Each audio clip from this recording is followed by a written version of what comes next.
appreciate everyone coming out tonight. We may have a few more trickle in a little bit later. I've got some stuff set up for them in the back. Before we get started, I wanted to check with everyone to see if you guys mind if we record it. Because we had some people that weren't able to attend in person but wanted to be able to get the information. But I wanted to make sure everyone was comfortable with us recording it tonight. No opposition? Great, thank you very much. Well, my name is TJ McClurg. I am a physical therapist with personalized physical therapy and wellness, and so we see a variety of different patients. We call it concierge style practice. So we've got an office off of South Main Street, and then also we'll go see patients at their home or kind of whatever location is convenient for them. And I've been fortunate enough to work with Kristen here at the Shepherd Center for, I guess, the last year now, giving different educational talks, and one of the ones that we've kind of come back to has been low back pain. So one of the first slides we talk about is just the prevalence, and it makes sense why we keep coming back to it. This is probably the best attendance we've ever had one, so I appreciate you guys coming out. And what I always tell people is, I think these work best when they're interactive. So if anyone's got questions, I'm guessing a lot of people are here because they've had some sort of low back pain. So the more you can kind of get answers to what brought you in here, the happier you're going to walk away from it, and chances are that it's going to speak to something someone else is experiencing. So I am more than happy to go off on tangents. I've kind of got my prepared slides that I passed out to you guys, but I'm happy to go in different directions. So if there's something specific that you want to ask about or talk about or try to learn more about, please don't hesitate to ask me as we go. I built in a couple different sections within the presentation for that, but feel free to raise your hand or just yell at me as I'm going. So what we're going to talk about today is specifically low back pain, but I want to start with talking about arthritis, getting an understanding of what arthritis actually is, and then how it can impact our lower back. We're going to talk about some kind of relevant anatomy, what makes up not just the lower back, but also our core, so that we have a good idea of when we say, core, or in reference to certain structures, everyone can know what we're talking about. We're going to talk through different kind of common causes and different types of low back pain to help people be able to distinguish what to expect from what, and help to kind of get an understanding of what they may be dealing with, and then also talk through some different exercises to be able to implement.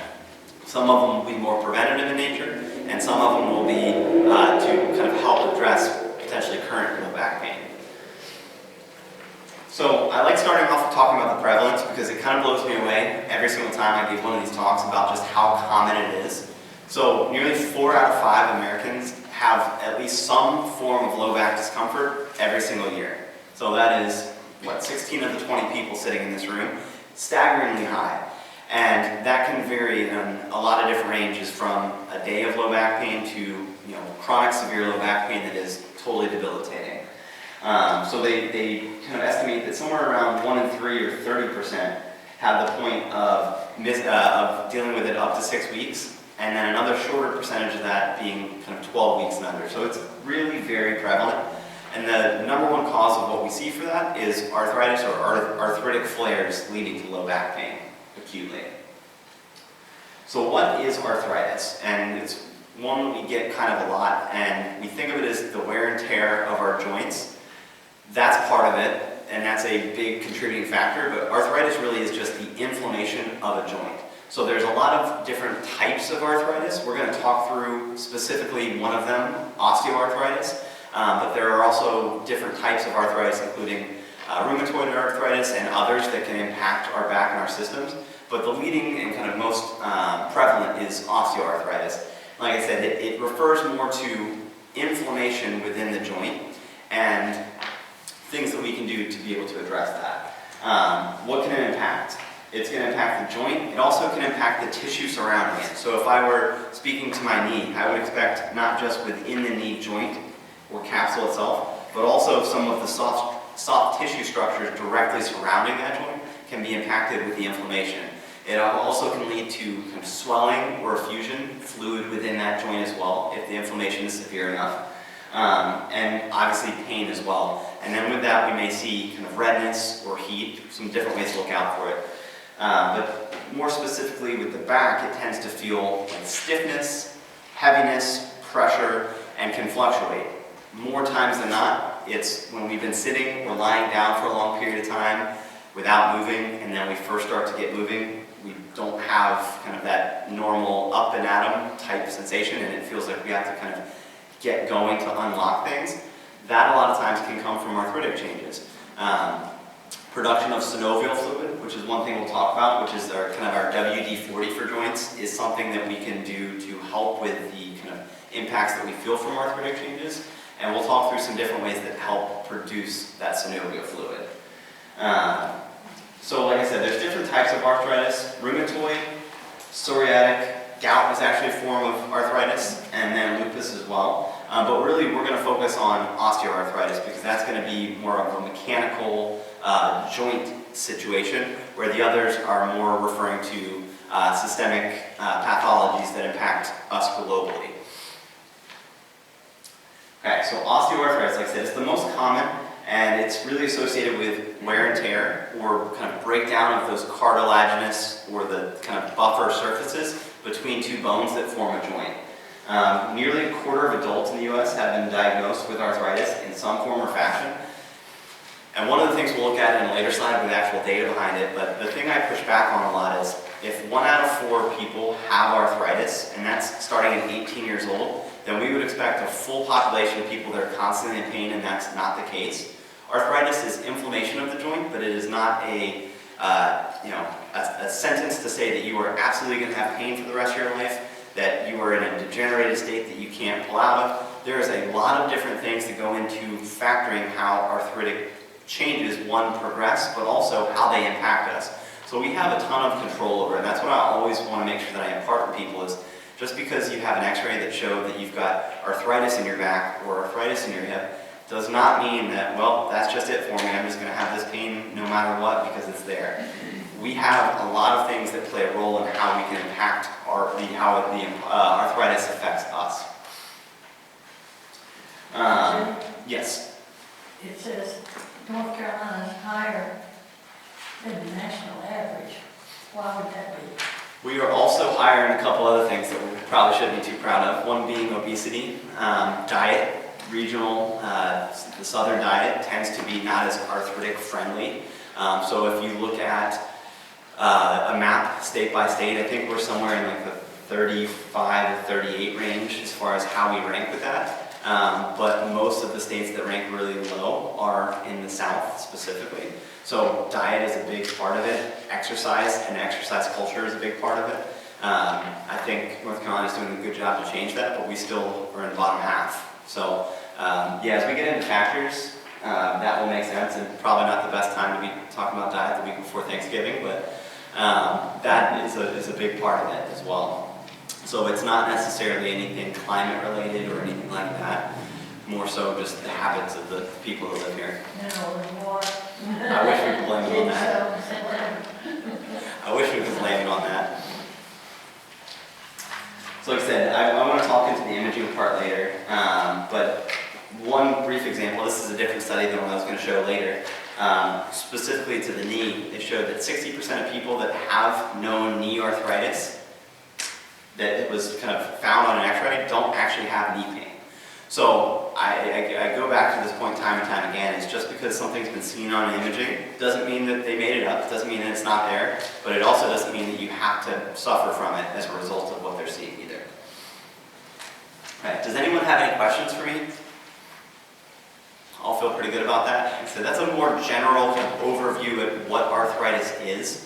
I want to get more specific as we talk about the back and what that actually presents and looks like within the spine. It's just really very common and can be applied across a lot of different body parts, but I think it's important there. Okay, so I've got my lumbar spine. So I want to kind of just have this picture pulled up, but everyone's got a smaller copy of it. But just give an overview of what the lumbar spine is. So when we think of our lower back, it's really in reference to our lumbar spine, which is the lowest 5 vertebrae of our back. So if we counted backwards, and we started from our sacrum, which is kind of the plate, right, that our tailbone connects to, right above that would be L5, which you'd see right here. Above that would be L4, L3, L2, and L1. So there's 5 lumbar segments. And then, as soon as we get to kind of our lowest ribs, that's when the thoracic spine starts. We have 12 thoracic vertebrae. And they go kind of 1 to 12, starting at the top, working down, and each one has a rib that correlates with. So we have 12 ribs and 12 thoracic vertebrae. And then for the sake of knowledge, we have 7 cervical vertebrae that make up our neck, but today we're really going to focus on these lumbar vertebrae. Along with what we see here, and what you see in the picture, you can see that little kind of bluish colored, I can pass this around if anyone wants to see it, bluish colored space in between the bones. Those are our discs. They are kind of shock absorbers. I like to think of them as jelly donuts because they've got a kind of gelatinous inner substance and an outer tougher membrane, but it's still squishy. Its job is to be a shock absorber for our spine. So when we jump, when we move, when we land, that is what is our kind of shock absorbing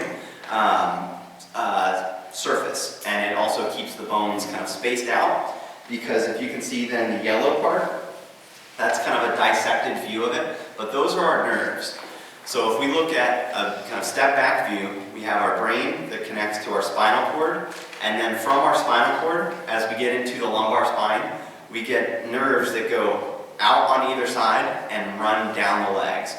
Those nerves exit the spinal cord between each of the vertebrae. So if you've ever heard someone say, I've got an L3, L4, or L4, L5, it's in reference to the nerve or the disc that is the space between those 2 vertebrae.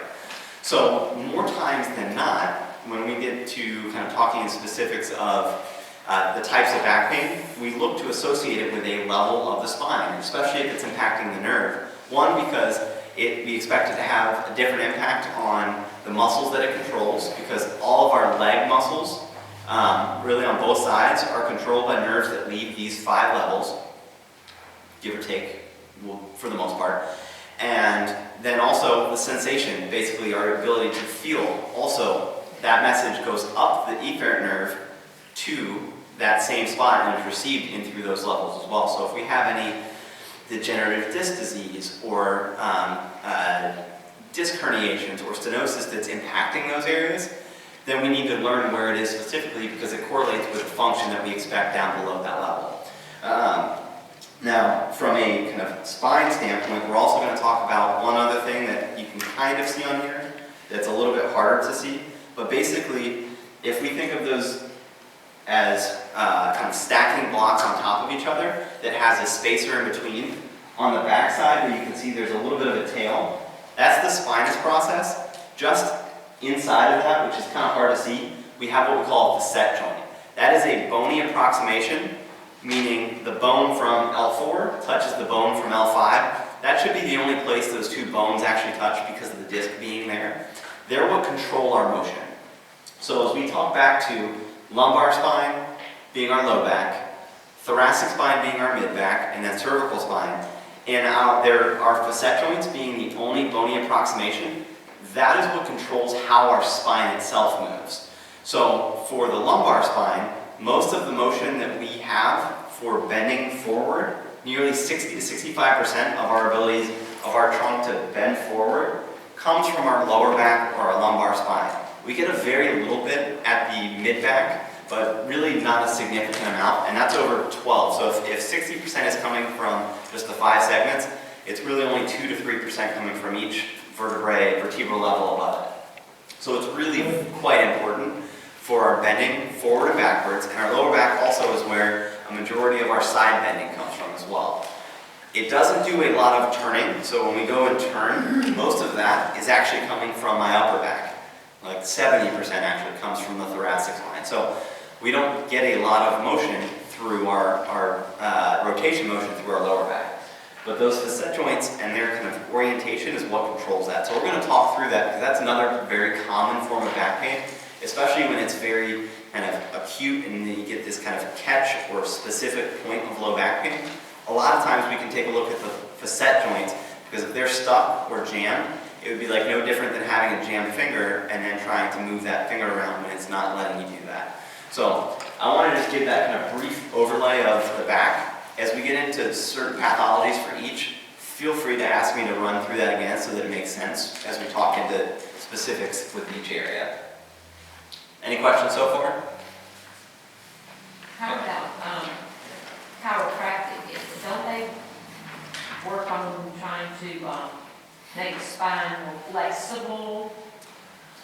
So I don't want to speak too terribly much into it, because with it not being my profession, I don't want to speak for them, but that is, I know, a big part of their practice. And I think whether it be PT or chiropractic, the goal should always be being as mobile and flexible in your spine as possible, and also having the stability of the structure. So yeah, I know they work a lot with spines, and they're usually, to really kind of oversimplify it, we're either trying to get a certain structure to move better, or another structure or that same structure to be kind of more stable and supported. So that would be kind of my cop-out answer for you, if that's okay. Okay.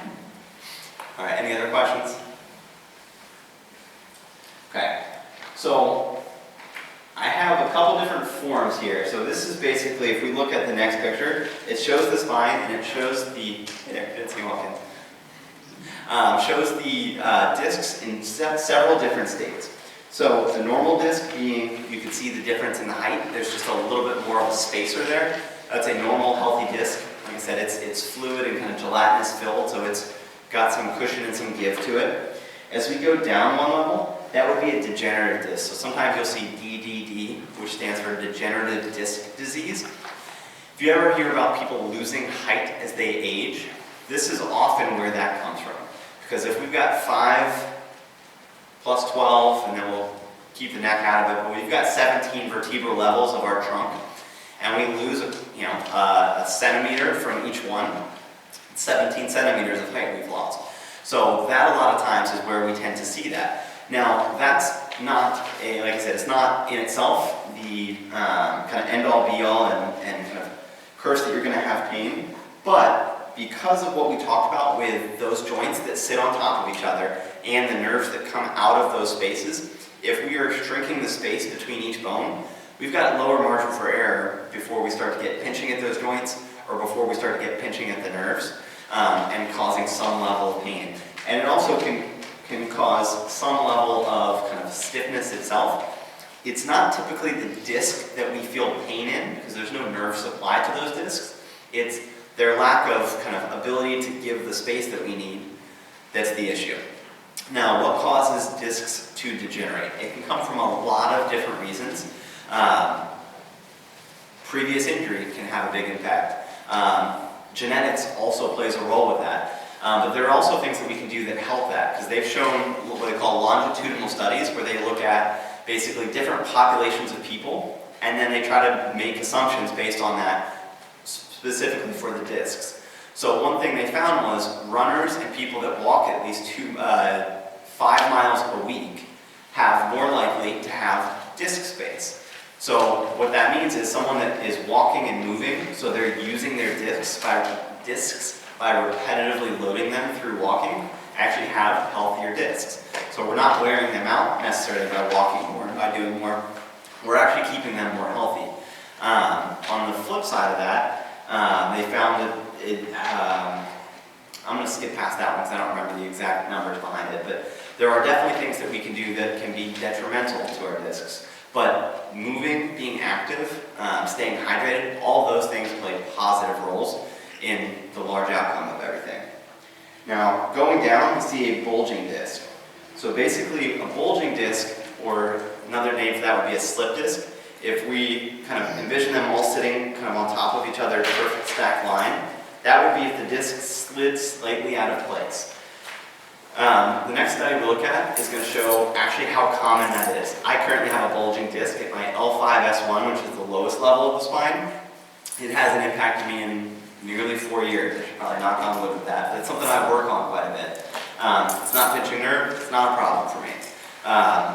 For some people, it's a tremendous problem, because if it's moved to the point where it's impacting the way that they're able to move, then it's an impact. If it's pinching the nerve, they may be having some sciatic pain where it kind of travels down the line of the leg. It also could be impacting the way that the joint function happens, so you can get sharp stabbing pain in the back. So for some people, it may not be a big deal at all. For others, it could be life-changing. Now, below that is a herniated disc. And I always like making sure I differentiate between these two, because I think they often get lumped as the same thing.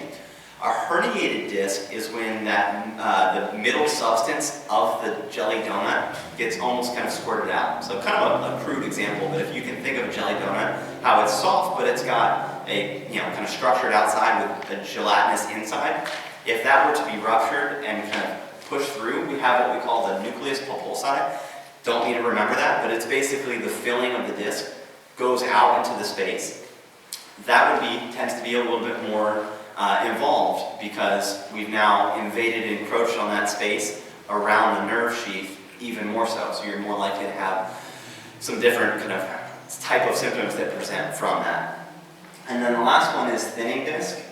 Very similar to a degenerative disc, but it's a loss of disc height. So I like kind of grouping that one in with degenerative disc. So all of those can create kind of their own separate issues that can be masked differently. It's just what structures get involved when this happens. The other thing that we didn't mention in here, I didn't mention on any of the slides, is stenosis. I'm sure it's one that a lot of people have probably heard from. Stenosis is just a term that means narrowing, or narrowing of a canal of the spine. If you hear the term central canal stenosis, that in my opinion tends to be a little bit more pertinent because that's referring to where the spinal cord runs. So it can be impacting the central cord, which is something that needs to be addressed, whether it be conservatively or surgically. That's an important one to not ignore. Foraminal stenosis, when we say our foramen, that is just the hole where the nerve comes out. So if you ever see foraminal stenosis, that just means narrowing of a hole where the nerve exits the spine. Any of these things can cause foraminal stenosis.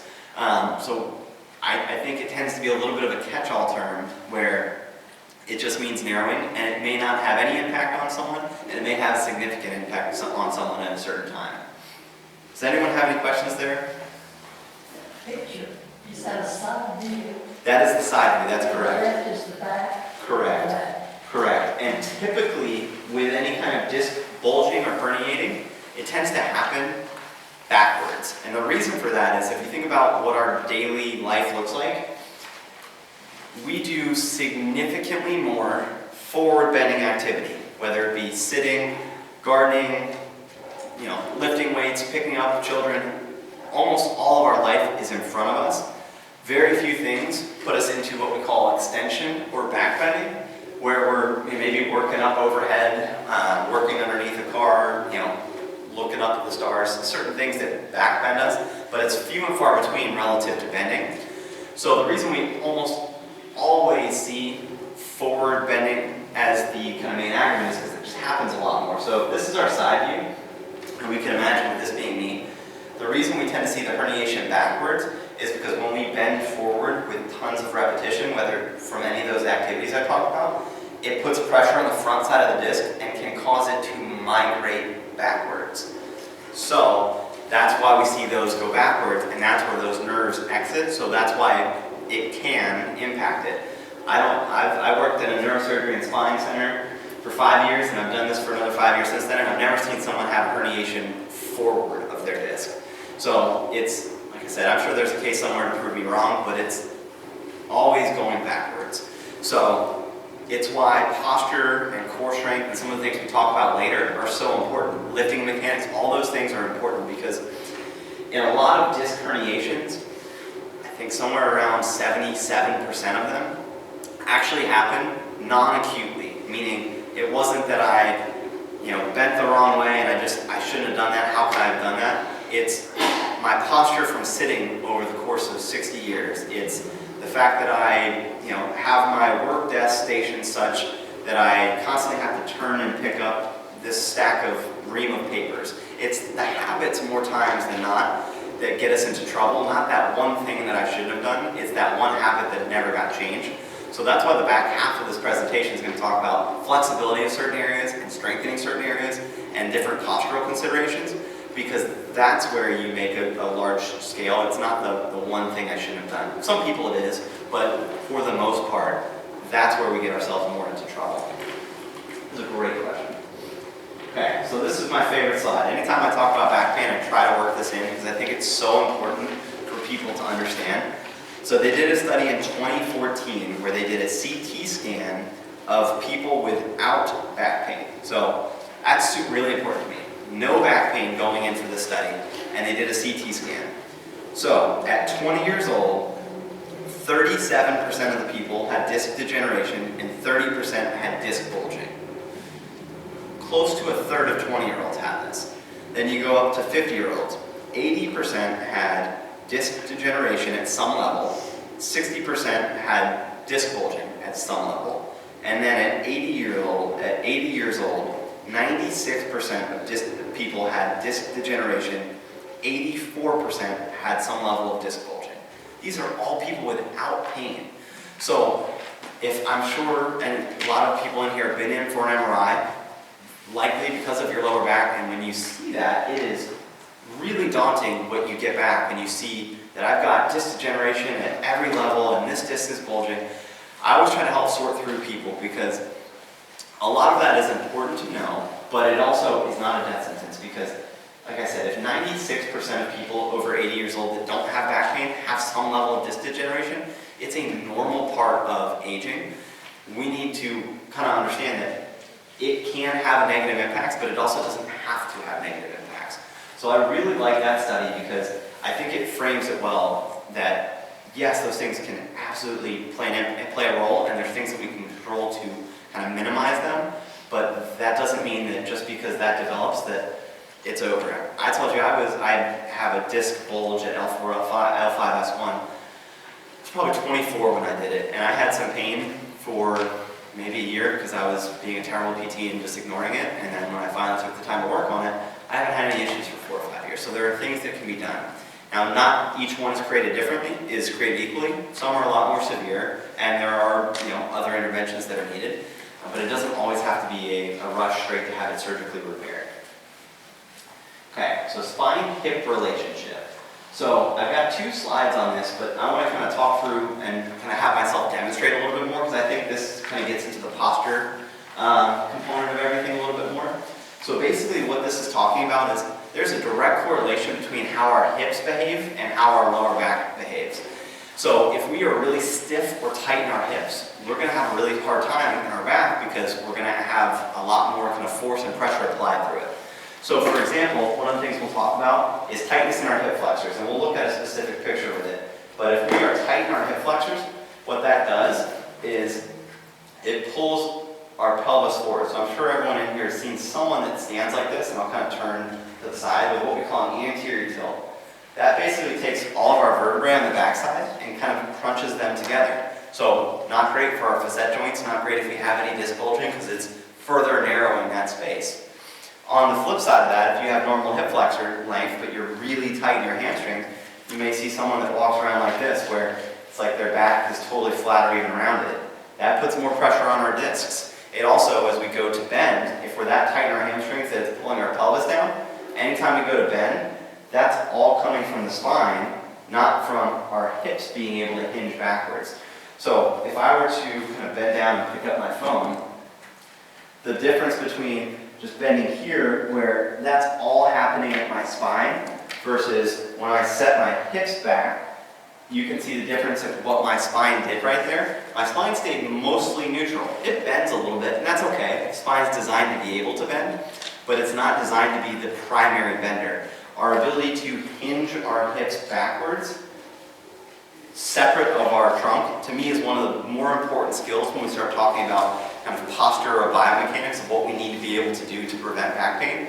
Because it's not that one time I bent down with my back, it's the 40 or 50 years that I created the habit of bending at my back and not moving my hips. So that's one exercise or things that people here can work on, back pain or not, to try to get in the habit of is if you find a wall, maybe a foot's pace behind you, and try and touch your butt to it while keeping your spine still. Because if we're bending forward, that's all coming from the spine, but our ability to hinge our hips back has nothing to do, well, it shouldn't have anything to do with our spinal mechanics. So being able to do that and then go into a squat or be able to then pick something up, it trains and teaches our ability to use our hips to aid with kind of flexion or bending and not be so reliant on our spine to be able to do that. And again, when we then add force or resistance into the equation,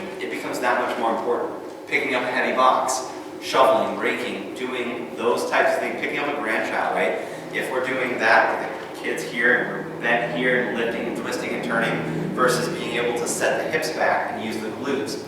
that's going to make a much more significant difference. So we all kind of heard lifting your legs and out with your back. That doesn't mean stay stiff and upright and only use your knees. It means learning how to set your hips back so that we're utilizing our hips instead of our spine, because that's how we're designed. Our glutes are the strongest muscles in our body, but if we're going just straight down like this, we're not using our glutes. Or if we're bending at our back, we're not using our glutes. It's when we go to set the hips back that we're doing it. So that's my favorite way to try to train someone. It's without any weight. It's just standing, keeping your spine still, and feeling like you're just kind of butt bumping the wall behind you, because that means we're learning to set our hips backwards so that we can squat and move to those proper mechanics. So the spine-hip relationship is a really critical one to prevent pain, and also, if there's the presence of pain, to correct a behavior that is likely causing it or contributing it.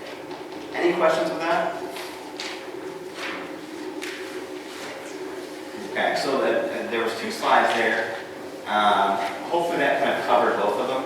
The other, I guess, disclaimer point I should make is a lot of times lower back pain and hip pain can get confused, because when we think of true hip joint pain, it tends to present in the front side of our hips, because that's where the hip joint is. So as we work towards the back side of the hip, the mechanics of how we move impact both, but that can either be from kind of hip soft tissue, meaning muscle joints, muscle, ligaments, tendons on the back side of our hip musculature, or also can come from our sacroiliac joint, or actually the lumbar spine itself. But they are kind of directly correlated with each other, with one needs to be able to function, or else the other is going to be in kind of a predisposed position for further injury. Okay, so I picked out a couple of muscles that I think are really pretty important that relate to low back pain. Everything I have in here for exercise correlates to something I picked out because I think it's important. So the first one is what we call the iliopsoas or hip flexor. I see this so often in clinic because we sit a lot. You know, if we think back hundreds, thousands of years ago, human beings were walking most of their day. They rarely were sitting, they certainly weren't sitting at desks and sitting at computers, right? We spend so much time sitting that the muscles on the front side of our hips, basically that connect the femur to the pelvis, are in a shortened position. So it's not that I sat once, right? It's that I sat 8 hours a day for my job for 35 years. That has a big role in our spine, because as soon as it gets tight, you can kind of see in this third picture what that does, where it pulls down on the lower vertebrae and creates a compressive force across them. So our ability to be flexible through our hip flexors is critical because those muscles directly attach at the spine itself. So if we're tight there, our baseline is pulling and tension on the spine, which is a recipe for degeneration of our joints, pressure on our facet joints, and some type of further injury that restricts our motion. So I will circle back to the exercise for it at the end because I have them all kind of clustered together. All right, now this one is, you can kind of see the red spot. That's our glute medius. Now the glute max and TFL also play a role in this concept, but I wanted to show this one muscle specifically because this was going to be kind of one of our most important muscles for walking. So I think of it as our back pocket muscle. So basically, if you took your hands and put it in your back pocket, it's where you find that. It's not the kind of central buttock muscle, but more off to the side. The role of this muscle is to hold our pelvis in place while standing on one leg. So basically, if I were to stand, if I'm weak in this muscle, and I go to stand, that's what you're going to see me do, is my hips are going to drop, and I'm not going to be able to hold this position. So basically, that muscle controls our pelvis.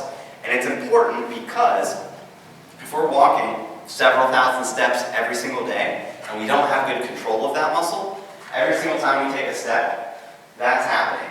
So our spine, above that level, is getting pinched. Every single time that hip drops out to the side, I'm creating pinching on that side. And if the same thing happens when I step back here, my hip slides out, I'm creating pinching at the spine. So basically, instead of being able to be a kind of solid, stable vertebral column, it's getting rocked side to side every single time because my pelvis isn't staying level and supported the way it needs to be able to. So the muscles of our hips, specifically the glutes, with any type of activity is really important to have strength in. It's also one that unless you're doing some type of kind of inclusive exercise class or really targeted exercise, tends to get missed. And we don't tend to think of doing clamshells as our normal daily exercise, but it can be a really important one because it addresses those muscles of walking, but it also stabilizes our spine, specifically in kind of single leg activities. But if we look back to the kind of bigger butt muscle, that's the one I just said needs to be our main kind of force and lifter as we go through our hip hinge.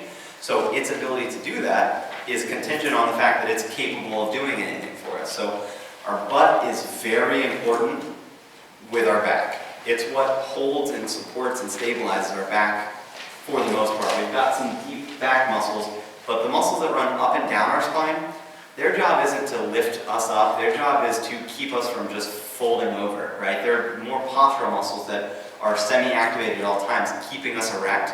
They're not designed to kind of help us lift things off the ground. So the glutes, and specifically in this instance, the glute medius, is a really important muscle with low back pain. It's another one we see a ton in clinic where we go to test and find that people tend to be a little bit weak chronically in this area. And we'll talk through what strengthening for this looks like. Any questions so far? You showed us what not to do, but Okay. if that shows what we should do. What it should look like is if someone were to ask you to stand on one leg, that your belt buckle stays mostly level, so that we're not hiking up, trying to account here, or letting it drop. It wants to stay mostly level through there. So it stays flat regardless of which leg we're standing on. Okay, so now the third picture I have on here has two muscles that I think are probably the most, if we think of our core, we talked about the glutes. That would be kind of muscle 1 that makes up the core. Muscles 2 and 3 are the multifidus and transverse abdominis. So we'll start with the transverse abdominis. It is basically a corset that wraps around from our rib cage to our pelvis, all the way back around to our spine, and creates our kind of support of our spine. So when we think of our kind of the six-pack abdominal muscles, those don't do anything to help support and stabilize our spine. Their job is to help us do more sit-ups and to crunch and flex our spine. It's an important role, but it's not what helps to support and stabilize us. That comes from this. So, everyone familiar with the pelvic tilt exercise? For the most part. If not, we'll review it and give a progression of it. That is what addresses this. So when that transverse abdominis contracts, it helps to basically change the position of our pelvis. So based on everything I just talked about with the spine and how important it is that we have good neutral spinal position, this is the muscle that helps control and put us in those good neutral positions. So our ability to do a pelvic tilt and then progressive exercise off of that pelvic tilt is how we achieve good neutral spinal position and stabilize and hold it as we're moving, as we're lifting, as we're twisting, as we're doing normal daily activities. So that's a muscle that I think is probably one of the, if not the most important, strengthening muscle to help support low back. Then the other one on this picture is the multifidus. It's a series of really small muscles that go from one level to the other. So you see it kind of angle its way up on each side, kind of up and down the spine at each level. It provides what we call segmental stability, meaning the ability for one to not slip forward or backwards. It's important as well, but it is most important when it's not working at a certain level and we see slippage of the kind of vertebral components. So we're going to talk through an exercise that basically addresses the multifidus, one that addresses the transverse abdominis, and then a couple from the previous slides as well. Any questions with that? All good so far? Okay. So before we jump into the exercises, I have just a few more slides that I wanted to talk through here. So basically, I want to talk through what are our controllable factors and what are non-controllable factors.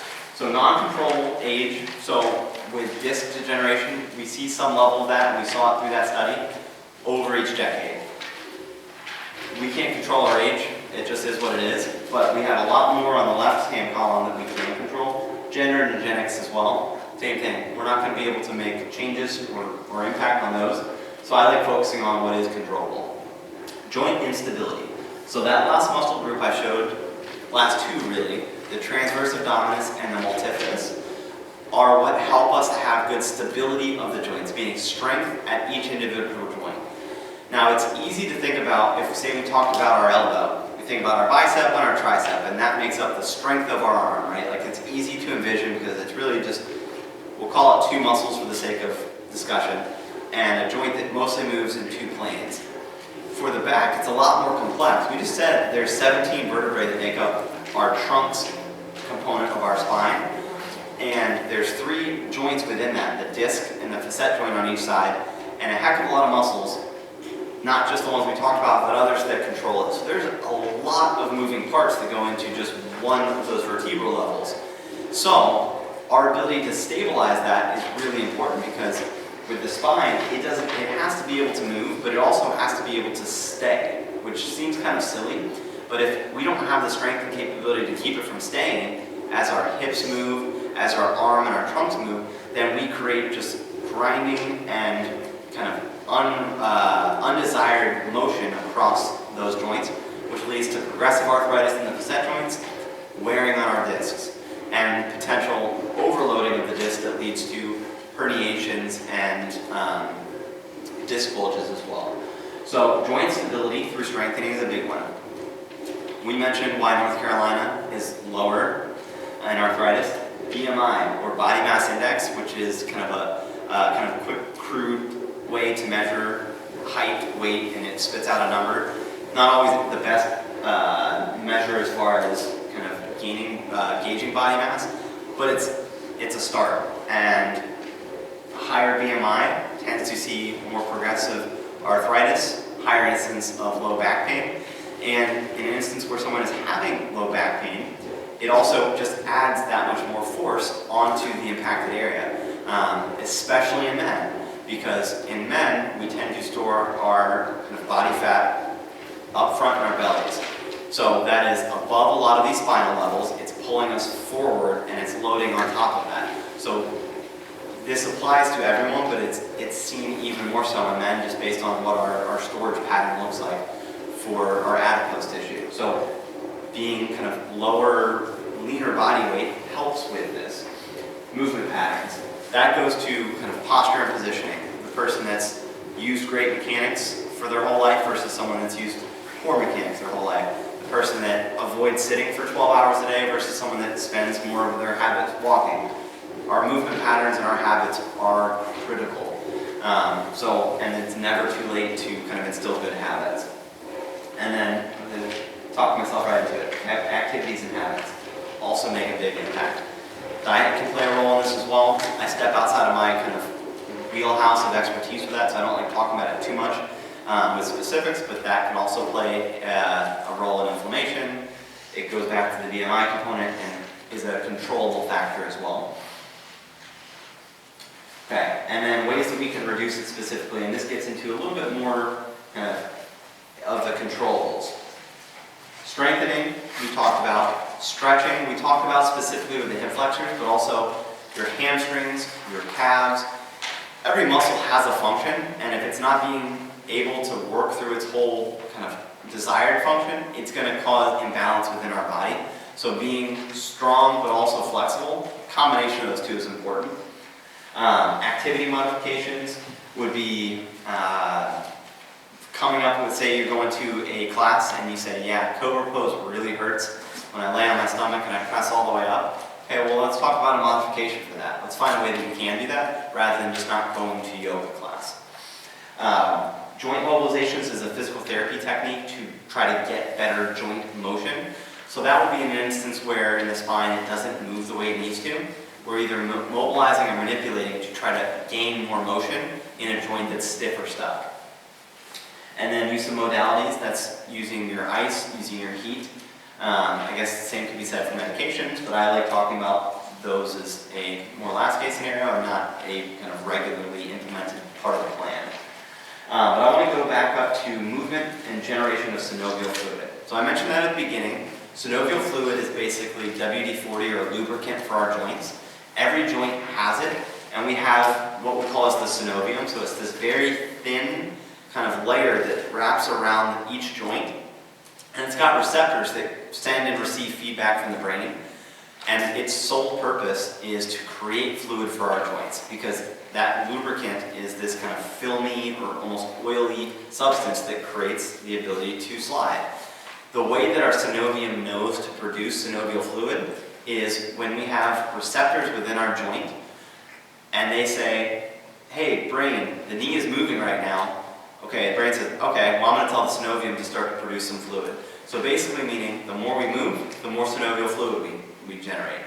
So with that being said, when we've been sitting down for 6 or 8 hours and it's like, oh gosh, everything's creaky, I just need to get moving and then I'll feel better, that's why. Because our brain's had time to recognize that we're actually moving and it starts producing synovial fluid.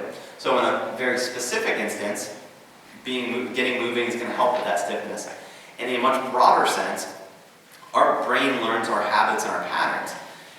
If it knows that we move a lot, it knows it needs to be quick and readily available to produce synovial fluid. So you tend to see better production in people that move a lot because the brain knows, all right, well, I do this all the time, it's habit, versus someone that is a lot more sedentary, there's less kind of automatic production of that synovial fluid. So the more habits we can create with motion, the better when it comes to that kind of stiffness. So that's one I really like. There's that old kind of adage that motion is lotion. It's literally because moving is what generates our ability to create the lubricant for the joints.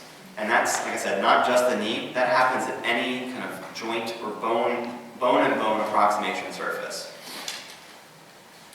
Okay, so I've got some different stretches and some different exercises. I'm going to demonstrate them here, but I want to talk through each one before I go through it and kind of demonstrate why I think it's important and what it's looking to address. So the first one would be the cat-camel stretch. So as we're talking about synovial fluid, especially if someone that has kind of current or acute back pain, trying to be able to go through some of these with your feet on the floor can be a lot harder because we've now added body weight's worth of compression to those joints. So getting in positions, whether it be lying on your back with your knees bent or in the all-fours position like I've shown here, where we're not loaded on our spine, it's more perpendicular to the ground, parallel to the ground instead of perpendicular. So there's no loading there like we do when we're sitting or standing. So what we're looking to accomplish with this is mostly motion-based. We're trying to get the segments of our spine to be able to move, and we're moving them actively, so we're starting to utilize some of our deep stabilizers.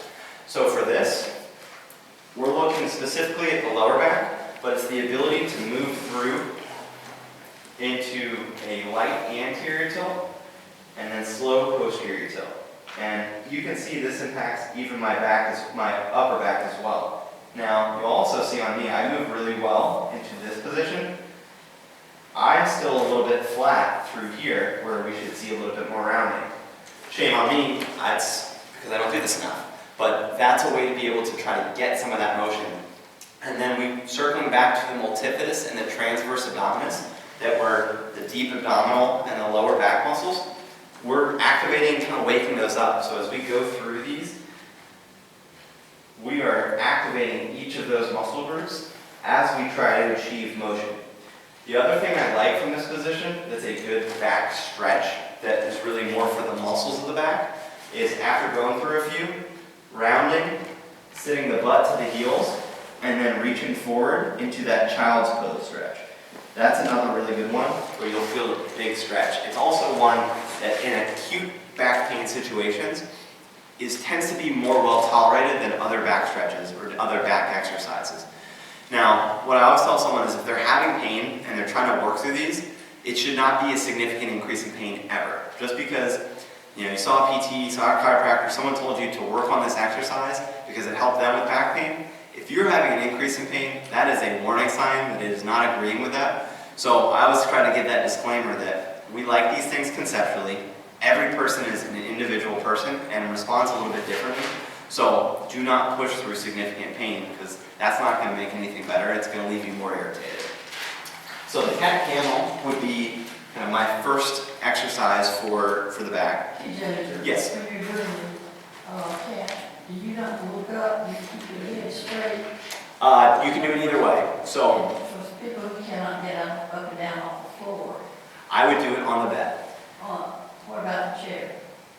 Yeah, if you have space, that would be would be great. But no, I think doing it on the bed, actually, I even prefer doing it on the bed because on the floor, if you don't have really good ankle motion, you're putting a lot of pressure and that kind of tilts you forward even more. So on the bed, you can do it to the point where you actually drop your feet off the side there. The kind of origin of the exercise absolutely shows with the neck. If you have any neck pain, I want you to be careful with it, but I would say if you can perform it without neck pain, that's the best way to go about going through that. The next section, does that answer your question? And did you have questions? That was my question. I noticed you kept your neck neutral. You know, when you were doing it, right, and obviously when you go to yoga class, where you're encouraged to pull your neck all the way back, push your chin in or chin to chest, right? So, Yeah, and I would say that would be the more preferable option because it's still a long chain of connected segments. So, I'm sure a lot of people can even feel it if you fully bend your neck through here, even though we're moving our neck, you may feel that even into your mid-back. So all of these segments connect to each other. If you were doing it in a chair, just like you're sitting there, you just lay on your back and go down. Got it. Sorry, I misunderstood you with the chair. I would do it in this position on the bed, or I would do it lying on the back, almost more like a pelvic tilt, where I'm rocking and rolling. If I were to try to adapt this to a chair, it would be more kind of scoot forward, where I was rolling my pelvis forward and backwards. It's kind of hard to see. I'll show you on the side here, where basically I am rocking and rolling forward. I don't prefer that though, because So you would not hunch over and then like that?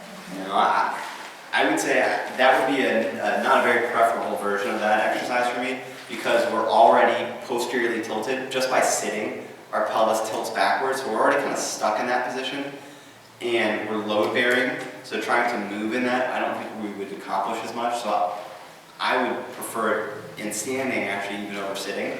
But my first way to try would be hands and knees on a bed. Second way would be lying on your back, where again, spine is parallel to the ground and not perpendicular, and rolling through like a pelvic tilt. Does that make sense? Mm-hmm. Okay, great question. Anyone else have any questions for that exercise? Okay, so then I kind of rolled right into the child's pose. I tend to couple these because I think they just work well together. But basically, coming here, finding a neutral position, and then sitting the butt back to the heels as far as you can. Now, I'm able to do it because I don't have any history of knee issues. You may need to put a pillow in between your heels and your backside, so you sit back to here, and then are reaching forward. And then from that position, you can kind of slowly walk your arms out. But we are lengthening our paraspinals, or those muscles that go up and down the back. The way to adapt that, if that's an uncomfortable position or you don't have a good place to be able to do it, would be using, I'm going to pull this podium up because I think that would be a little better. It doesn't have to be a podium, obviously, but finding like a countertop or something a little higher than that table that you can hold on to. I'm not going to put much weight to that. And then sitting the butt back. So this is very similar to that hip hinge, where I'm sitting my hips backwards. I'm not bending forward. So I'm just basically trying to reach my butt back as far as possible, and then kind of reaching forward onto the counter. That creates that same lengthening effect. I also like that because it's encouraging the same thing I talked about with the hip hinge. So that's kind of an adapted version. Another way where it gets your back parallel with the floor. Correct. Yeah, another kind of non-loaded position. So that's one I really like because, one, you're going to feel a good back stretch from it, but I also really like it because it's facilitating that posture, that mechanic of setting your hips back and not just dropping them straight down to the ground, but instead letting the hip bone come back. Does that make sense? Okay, so the posterior pelvic tilt. So I mentioned this one a couple times throughout. This is the one thing that if I can have anyone that's ever had back pain to be able to master, I think would probably be one of the most important, because it's our ability to control our transverse abdominis, and any progressive core strengthening needs to come with this concept built in as its kind of foundation or framework. So it's kind of simple in nature. Sometimes for some people harder in practice. I'm going to pull this up just a touch. But basically, if we're following the belt buckle, it's the ability to roll back, kind of turn to the side so everyone can see, and flatten our back to the table. I'm not over-rolling to the point I'm lifting up. That becomes a bridge. But it's tilting enough where if someone slid a towel underneath me, I could kind of grab and pinch that towel so they couldn't pull it out from underneath me.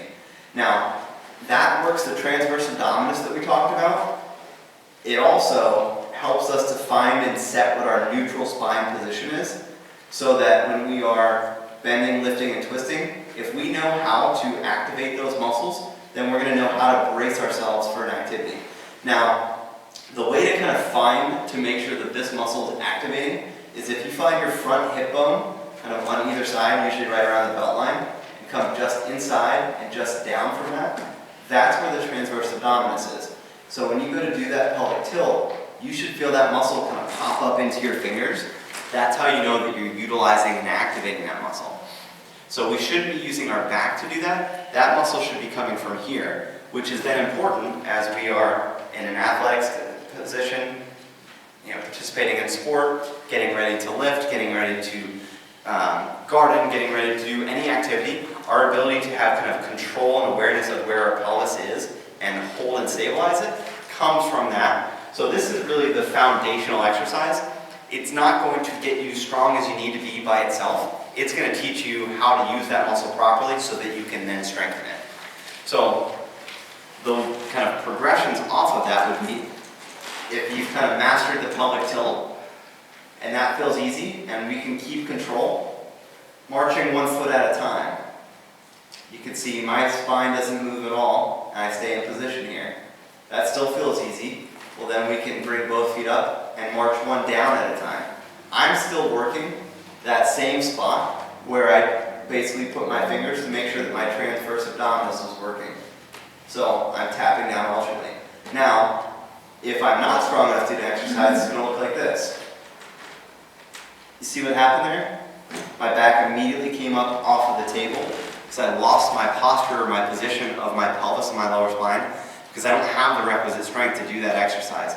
So you see that a lot where people are training and trying to strengthen themselves, but they're way arched up off the table or off the ground, or they have to put their hands underneath their backs. It's not that that's a bad thing, but if you're having to do that because you don't have the strength capable, it means it's too much exercise for someone. So for me, doing something where I'm doing this would be a terrible exercise for me because I don't have the strength to keep my back down as I do it. It's too much for my transverse abdominis to take on. So I'm putting myself in a bad position and predisposing myself to injuring myself doing that. So I kind of give that progression to say the pelvic tilts are incredibly important, but it's just a foundational concept. It's not in itself the only exercise that's going to strengthen you. It's the concept of being able to apply it to further exercises in daily activities because it helps us gain awareness of the position of our pelvis and how we strengthen and utilize that strength. Make sense? I know it's a little bit more of a complex concept, but if nothing else, I would say start with the pelvic tilt and then try marching. And if marching feels easy, then try bringing both feet up and tapping down. One of my favorite exercises is the dead bug, which basically is where we are in this position with our arms up and we're tapping down, alternating. But what I would do, and what I do a lot, is I will take a towel, put it underneath someone, and have someone pull on it. Because if they can slide that towel right out from underneath you, then you're not using the muscles you need to keep you down once you're up in this position. So you should be able to keep just as much pressure on that towel as you do when your feet are down on the ground. Otherwise, we're going to end up irritating something by trying to push too aggressively with that. So really trying to engage that transverse abdominis. If those lower flat spine are on the ground, you're probably where you want to be. Right? Correct. Exactly, yeah. You shouldn't feel... And if you're arching that back off the ground, you don't have that. And we got trouble. Yep. Okay, so now we talked about the stretching part. So I'm going to go to the hip flexor stretch first, so skipping ahead a little bit. I think this one's really important. Just, we've seen it so much and so frequently. So usually there's two ways that I really like to stretch it. One is easier and one tends to be a little bit more effective. So the easier way, some of these are going to look familiar, is the ability to drop the leg off the side of the table. Again, we're going to apply the pelvic tilt because if I do this and I'm like, well, look how far I reach back. All of that's coming from my lower back. So when I actually correct this part of it, we see how tight I actually am. All of that came from my spine, which makes sense with why we'd have back pain if we're tight through here. So the ability to keep a neutral spine and then drop the leg back, we should be able to kind of hang 10 degrees past the level of the bed or table without having to arch our back. Because if we're not, and anytime we go to take a step, once we hit neutral, we're arching the back to step through here because we need that ability to kick the leg back without losing the position of our back. So that goes right back into the pelvic tilt and how this is all connected. But the hip flexor flexibility to me is a huge one that we miss often. So the best way to try to do it at home is making sure that we don't fall off the table and holding one knee up and letting it drop. Now, if that doesn't work for you, or the bed's too soft, or it's just not comfortable, or you're not feeling enough stretch, it also can be done in kneeling, where we put one knee down and again, keeping our kind of consciousness of our belt position so we're not arching, we're staying level, and we're just gently leaning forward until I feel a big stretch here. No reason that can't be done in standing as well. It's just a lot harder to try to implement it. Yeah, can you feel it with doing it in standing? So then that tends to be the best if you can do it that way, because for most people, they don't feel anything until they engage the kind of transverse abdominis. So we're kind of working in patterns. We're stretching the hip flexor, we're activating here, we're activating the glutes.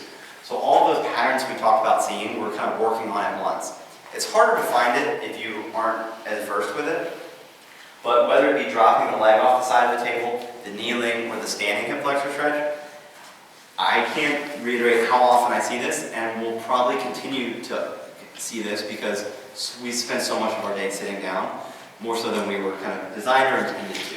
Could we set it up a minute? What's that? Could we set it up? That probably would have been a smart thing to build in halfway, wouldn't it? As I remember. I'm about 30 now. Okay. So that's the good cue for the PT when he tells people not to sit down, but sit down and listen to me. Yeah. Anyone that wants to stand, please do. I remember when I was in PT school, that was like the thing. We'd sit in school for 6-7 hours a day and talk about how bad sitting was. Yeah. And so they finally put in standing desks for us because we realized the irony there. That's good. Okay, now, absolutely.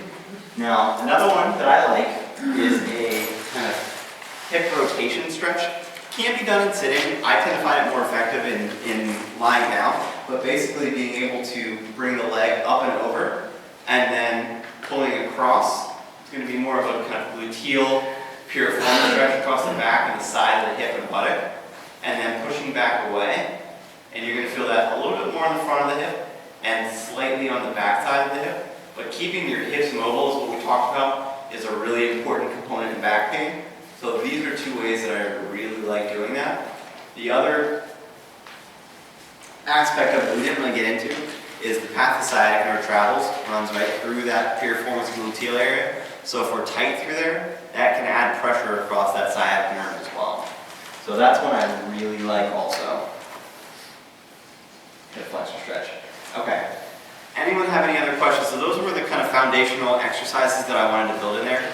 Any other questions about other exercises to do, to not to do? Does one of those address the back pocket? No, it does not. Great question. So strengthening that back pocket muscle is going to be best done starting, I'll kind of talk through 2 or 3, but is through like a clamshell. So basically where you're laying on your side and lifting up, that's going to activate that muscle.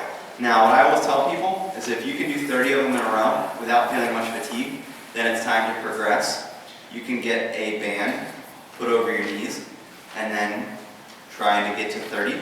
But if we think about how many steps we take throughout a day, I know a lot of times people are like 30, I'm like, my gosh, I can't imagine doing 30. But if we're taking 4,000 steps, 10,000 steps, that's way more repetitions than 30, so it needs to be able to hold up against that. If those start to feel too easy, usually around that point, if you're having any pain that's attributed to that, your pain is getting significantly better. But doing like banded side step walks with that band around your knee is another good way to kind of progress the strength. But clamshells is almost always, that and the side leg lifts are almost always where I would start because we see that quite regularly.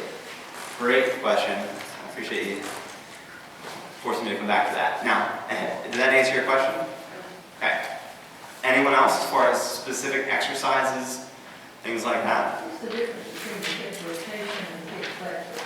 So hip flexor is all the front side of the hip. So that's where we're stretching here or dropping. So all that stretch should be felt really through the front and anterior side of the leg, where the hip rotation tends to be felt more back through here, where we're pulling and pushing here.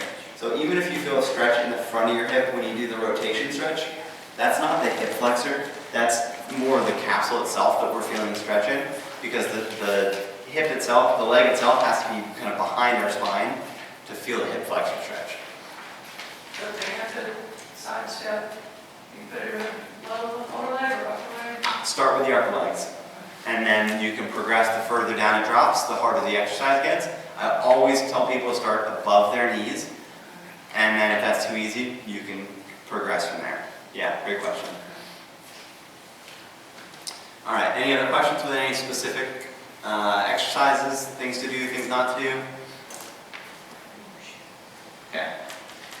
So, then the kind of last two concepts I have on here are just the PT role, as a PT telling you about back pain, things that PTs do to help. Joint mobilizations, what I talked about specifically with the spine, being able to get those things moving better. Soft tissue mobilization, or other soft tissue treatments, massage, dry needling, the Graston technique, things that work on tight muscles or painful muscles to be able to address pain that comes from that. Neuromuscular education is a fancy way of saying retraining certain muscles how to work. That would be like working through that hip hinge and proper mechanics there. And then guided progressive strengthening programs. This is something we talked about as well. So typically with PT and back pain, that's what that tends to look like, is a hands-on component to be able to try to gain mobility, and then building in stability and strength behind that to kind of return to function. And then as far as the guided progressive strengthening programs, there's a lot of other options too, past PT as well, as far as working with different trainers. Michael does. Sorry? You mind if I just say? Not at all. Okay, well, one of the things that I do with this company, Winston Wellbeing, is functional training, right? So I try to work on some of these same concepts you've been talking about today in terms of stability, flexibility, mobility of our joints. I'm looking here because Jerry and Beverly and Marie have been in my class for 6 weeks. I've been doing it right here at the Shepherd Center. And we're doing one together, personalized physical therapy and wellness, and us are doing one starting in December, or starting the very last week of November, right after Thanksgiving. Doing 6 sessions. There's a few flyers back there on the backside about it, and love to see anybody there that wants to start putting some of these concepts into practice. We try to do a lot of this. Awesome. Great. Okay, anyone have any questions for me? Yes? Are there any exercises that you would recommend, like before getting up in the morning? Like, for example, if you're still in the bed and you're getting ready to get out of bed, do you have any suggestions? Absolutely. So I would say there's probably two right off the bat. One being the pelvic tilt, because we're working kind of anteriorly and posteriorly to get motion, to create synovial fluid, to activate the muscles. So I love that one. The other one would be a lower trunk rotation. Again, both of these, I think that's a great question, because doing things to be able to move before our feet hit the floor, we're going to feel a heck of a lot better versus trying to get moving, get acclimated once we are already kind of compressed with gravity. So if we are laying down in the bed with the knees bent, rocking side to side, now what I usually tell people is start small and then go a little bit further and then further and just as great, but it doesn't mean that you have to start out there. Start light, think repetition, because we're trying to create synovial fluid, we're trying to get motion through there, and then we're trying to get a stretch. We're not trying to fix it all at once. Okay. Awesome question, thank you. Thank you. Quick easy question. You use the word synovial fluid, so how do you spell that? Oh gosh.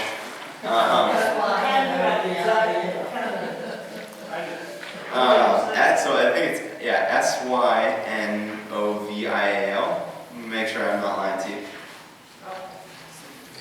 Alright, nailed it. Synovial. You're welcome. I have one more question. So when, say that, somebody has an x-ray or whatever, the doctor say they have bone on bone, when you're talking about synovial fluid, you're saying you could get fluid back into that space? where the Yeah, bones are and connection? yes, so when they say bone on bone, they're looking at the cartilage, which is the kind of spacer.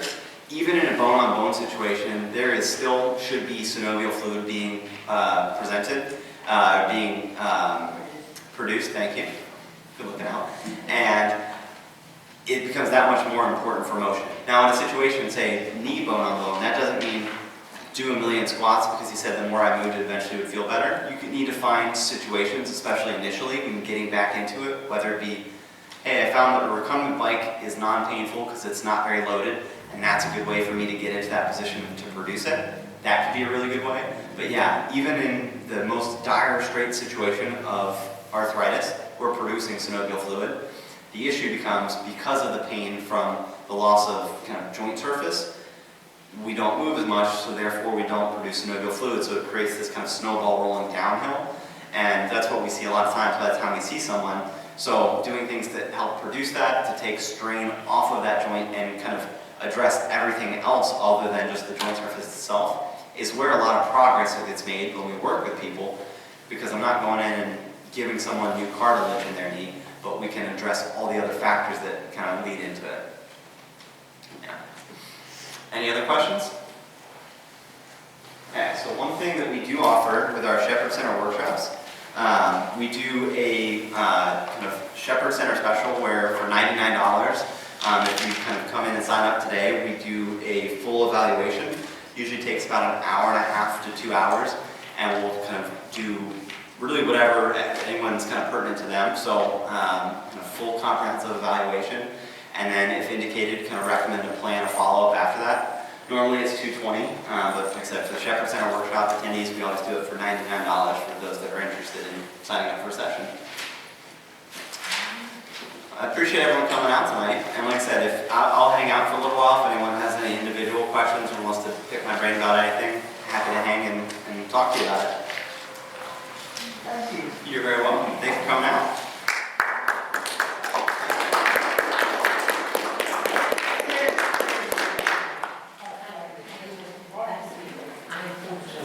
First thing I would start with would be just gentle traction. Same